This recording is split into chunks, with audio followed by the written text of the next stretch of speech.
Hello guys, adjective की series में फिर से हम आगे एक न्यू वीडियो के साथ में आपके साथ में हैं। कुछ एडजेक्टिव को फिर से हम समझेंगे, उसको आगे बढ़ाते हुए सम और एनी और कुछ मच और मेनी, इनमें अपने हम डिफरेंशिएशन बताएंगे और इनको एडजेक्टिव के फॉर्म में हम कैसे यूज करते हैं ये देखेंगे, ठीक है ना। तो गाइस पहले ये ध्यान देंगे सब लोग कि सम और एनी, तो यहाँ पे ये हम इसको एडजेक्टिव के रूप में यहाँ पे यूज कर रहे हैं। तो सम का यूज सामान्यतः जो अफर्मेटिव होते हैं ना गाइस, ये चीज इसको बहुत अच्छे से समझ लो कि जो अफर्मेटिव होते हैं, पॉजिटिव सेंटेंस होते हैं, वहां पर हम इसको सम को यूज करते हैं। जब निगेटिव और इंट्रोगेटिव होता है वहां पे हम एनी का यूज करते हैं। यदि हमको इंट्रोगेटिव में सम का यूज करना पड़े तो वहां पे रिक्वेस्ट के लिए करते हैं या कमांड देने के लिए करते हैं ना। ठीक है, एक एग्जांपल के द्वारा समझेंगे तो जल्दी समझ में आएंगे। फिर से गाइस ध्यान रखना कि जो पॉजिटिव सेंटेंस होते हैं, सम यानी होता है कुछ, एनी यानी भी होता है कुछ, ठीक है ना। तो आई हैव सम पेन, ऐसा मेरे पास कुछ पेन है। आई हैव सम मिल्क, मेरे पास कुछ दूध है, ठीक है ना। तो कुछ के लिए होता है, लेकिन गाइस ये एनी और सम दोनों का मीनिंग एक होते हुए भी इनको हम क्यों अलग अलग लिखते हैं इसका थोड़ा सा ध्यान देंगे कि सम को हम पॉजिटिव सेंटेंस में मतलब अफर्मेटिव सेंटेंस में यूज करते हैं, जबकि एनी को अपन निगेटिव और इंट्रोगेटिव में यूज करते हैं।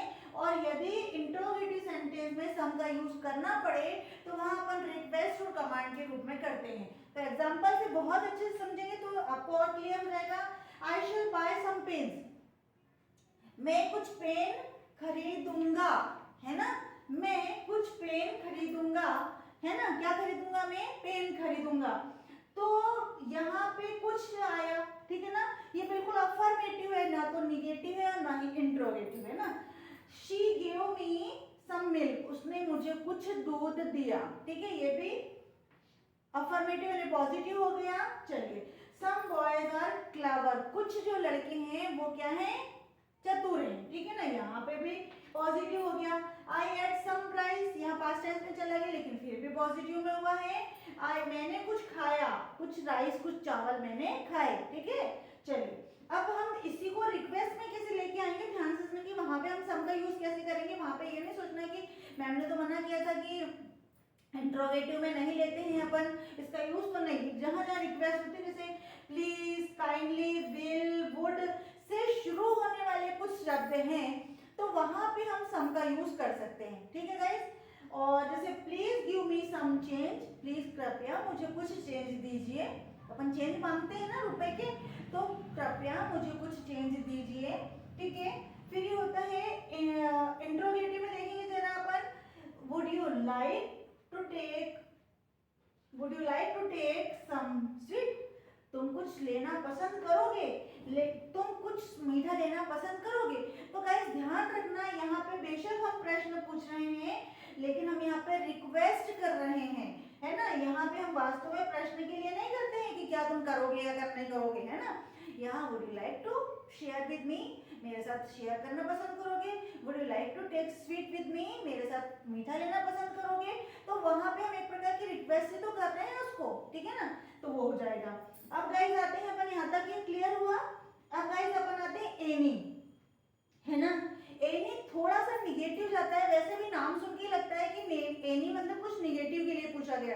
तो जब निगेटिव और इंट्रोगेटिव के सेंटेंस बोले जाते हैं गाइस, वहां पर हम हमेशा एनी का यूज करते हैं। देखो कैसे करेंगे, निगेटिव इंट्रोगेटिव, जैसे जहां पर देखो इफ आ सकता है, नेवर आ सकता है, हार्डली आ सकता है, स्कैर्सली आ सकता है, विदाउट आ सकता है।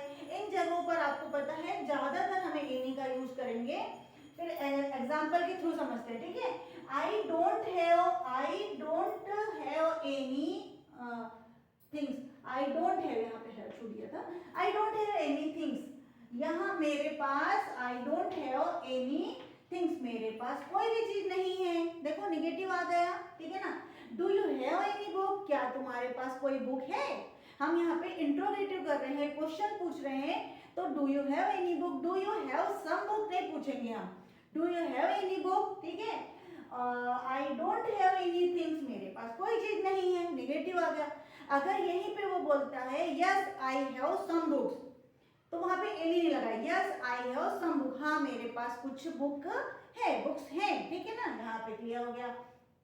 अब इसके साथ देख लें अपन, if you have any problem tell me, अगर तुम्हें कुछ प्रॉब्लम हो तो प्लीज टेल मी, है ना। यहाँ पे देखो इफ के साथ एनी लगा दिया, any problem. If you have some problem ऐसा नहीं बोलेंगे, है ना। If you have any problem so please tell me, ऐसे बोल सकते हैं अपन, ठीक है। She has hardly any expensive mobile, उसके पास शायद ही कोई, है ना, हार्डली मुश्किल से कोई महंगा मोबाइल होगा, ठीक है। चलिए आगे बढ़ेंगे। She speaks without any hesitation, वो बोलती है, कैसे बोलती है, विदाउट एनी हेजिटेशन, किसी भी हेजिटेशन के बगैर वो बोल लेती है ना, वो बोलती है विदाउट हेजिटेशन, मतलब बिना हेजिटेशन के, किसी भी प्रकार की हेजिटेशन उसको नहीं है, ऐसा वो बोलती है ना। He never plays any games, उसने कभी कोई गेम नहीं खेला, उसने नेवर मतलब कभी नहीं, नेवर प्ले एनी गेम्स, कोई भी गेम उसने नहीं खेला। यहाँ पर एनी का हम खत्म चुके। ऐसे करते करते आप अलग अलग डिफरेंट टाइप के सेंटेंस बनाइए और इसका यूज कर लीजिए, है ना गाइस। अगर आपको नहीं बन रहे हैं तो वीडियो को पॉज करिए, बार बार उसको देखिए और फिर समझ में आए। थोड़े 2-4 सेंटेंस बनाएंगे, वहां पे समझ में आ जाएगा कि जो हम पॉजिटिव मतलब बिल्कुल जो सकारात्मक का वाक्य होते हैं उसमें अपन सम का यूज करते हैं, और निगेटिव और जो प्रश्नवाचक चिन्ह होते हैं, नकारात्मक जो वाक्य होते हैं, वहां पे अपन क्या करते हैं, एनी का यूज करते हैं, ठीक है गाइस। यहाँ तक मुझे लगता है कि आपको समझ में आ गया होगा, ठीक है। अब अपन आगे चलते हैं, मच और मेनी को भी लेके आते हैं, ये भी हम एडजेक्टिव के रूप में यहाँ पे यूज कर रहे हैं। मच यानी भी होता है बहुत, मेनी यानी भी होता है बहुत, है ना। लेकिन जो अनकाउंटेबल चीजें होती है, जैसे हमको कोई परिणाम देखते हैं ना कि आई हैव मच शुगर, मेरे पास बहुत सारी शुगर है ना। लेकिन यहाँ पे हम क्या करेंगे, संख्या में, और यहाँ पे हम परिणाम की बात करेंगे, यानी एक रिजल्ट, परिणाम होता है ना, परिणाम क्वांटिटी बोलते हैं ना जिसको, क्वांटिटी, उसकी बात करेंगे। आई डोंट हैव मच एक्सपीरियंस, मेरे पास बहुत अनुभव नहीं है, मेरे पास बहुत अनुभव नहीं है, क्योंकि वो अपने भाव, इमोशन है ना, अंदर कुछ चीज है ना, भाव, वहां पे नंबर नहीं चल सकता है ना। लेकिन यहीं पे हम क्या बोलेंगे, do you have many friends, क्या तुम्हारे पास, क्योंकि हम काउंट कर सकते हैं ना, 1 फ्रेंड, 2 फ्रेंड, 3 फ्रेंड, ये ऐसे करते हैं। तो do you have many friend, क्या तुम्हारे पास बहुत सारे फ्रेंड है, क्या, जैसे बोलेंगे क्वेश्चन पूछ सकते हो उसमें, do you have any friend, कोई है तुम्हारे पास, तो उसके लिए भी अपन कर सकते हैं, yes I have many friends, yes I have many friends, मेरे पास बहुत सारे दोस्त हैं।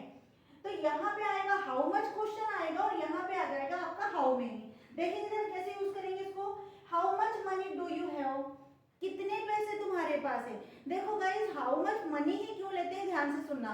यदि हम हाउ मेनी कॉइन पूछेंगे, हाउ मेनी रुपीज पूछेंगे, तो हम हाउ मेनी बेशक कह सकते हैं ना, या फिर हाउ मेनी नोट ऐसे बोल सकते हैं ना, नोट कितने हैं आपके पास, तब आप वैसे। लेकिन अगर हमारे पास मच मनी है तो हम उसको मच, हाउ मच कास्ट, कितने कॉस्ट है इसकी, how much money do you have, कितने पैसे आपके पास है, उसमें इंक्लूड सब हो सकता है ना। मनी के लिए हम हाउ मच यू करते हैं, डू यू हैव, तो यस हम क्या बोलेंगे इसको पॉजिटिव में, yes I have much money, मेरे पास बहुत पैसा है, यस ना, ठीक है। लेकिन यहाँ पे अगर हम काउंटेबल करते हैं, how many pen do you have, कितने पेन तुम्हारे पास है, आई हैव मेनी पेन्स, मेरे पास बहुत सारे पेन्स हैं, ठीक है। There are many pen in my box, there are many pens in my box, यहाँ पे मेरे बॉक्स में बहुत सारे पेन है, ठीक है ना। लेकिन यहाँ पे बोलेंगे there is much oil in the pot, pot के अंदर मच ऑयल है, बहुत सारा ऑयल है पड़ा हुआ है। तो बोलते हैं ना, अगर किसी ने पानी पीना हो, हाउ मच वाटर हियर, अभी रेनी सीजन में तो सब जगह वाटर ही वाटर दिखता है ना, तो हम क्या बोलते हैं, how much water here and there, यहाँ वहाँ कितना सारा पानी है, नथिंग बट वाटर, सब जगह पानी पानी दिख रहा। तो how much water, how many water हम कभी नहीं बोलते, हाउ मेनी वाटर्स कभी कहते हैं क्या, नहीं कहते। इसका मतलब हाउ मच हम यूज करेंगे यहाँ पर, और मच के साथ में, और मेनी के लिए अपन हाउ मेनी यानी काउंटेबल नाउन के लिए यूज करते हैं। तो इस प्रकार गाइस यहाँ पे ये मैंने सम और एनी में डिफरेंशिएशन बताया है कि कैसे उसको यूज करना है, और मच और मेनी में डिफरेंशिएशन बताया कि उसको कैसे यूज करना है, और इनका यूज करके ज़्यादा से ज़्यादा सेंटेंस बनाइए और अपने प्रैक्टिस में लेकर आइए। Thank you guys. गाइस अगली सीरीज में हम देखते हैं होल और ऑल को लेकर के आ जाते हैं एडजेक्टिव की सीरीज में, कि जो होल होता है, होल सब कुछ है ना, लेकिन उसका कुछ नियम है कि होल का अर्थ संपूर्ण होता है, इससे पहले इसका यूज द के लिए, the whole party, the whole day, आपने सुना होगा the whole day, whole word, the whole word, ठीक है ना। देखेंगे he wasted the whole day, उसने पूरा का पूरा दिन वेस्ट कर दिया ना, तो उस पे देखो होल के पहले द लगाया। I want to visit the whole world, मैं विजिट करना चाहती हूँ पूरी दुनिया द होल वर्ल्ड, है ना, बस इतना सा अंतर है। एक ऑल में भी देख लेंगे, होल और ऑल में क्या अंतर है, इसका ही मीनिंग है सब कुछ, ऑल मीन्स सब कुछ, और इसका भी होल और ऑल दोनों का यूज हम एडजेक्टिव के रूप में भी करते हैं। चलिए, ऑल का प्रयोग जब प्लूरल नाउन के साथ में किया जाता है ना, तब ऑल के बाद में द का यूज करते हैं। यहाँ पे अपन कहाँ कर रहे थे, सामने कर रहे थे, लेकिन जब यहाँ पे प्लूरल में करेंगे तब हम क्या करेंगे, की बात कर लेंगे। All the books are mine, सारी की सारी पुस्तक किसकी है, मेरी है, ठीक है, माइन, माइन मेरी है ना, all the books are mine. फिर आता है all the students are playing in the playground, जो सारे के सारे बच्चे हैं, all the students are playing in the ground, all is well. Second हो जाता, नेक्स्ट ले लेंगे ऑल इज वेल, सब कुछ अच्छा है ना, ठीक है। तो गाइस इतना अंतर इसमें, whole, well, how much, how many, ये चीजें आज अपन ने पढ़ी। और गाइस मुझे लगता है कि आपको समझ में आया होगा। कीप ऑन प्रैक्टिसिंग और keep on doing so that you could be enhance your English, speaking English. Okay, thank you for watching me.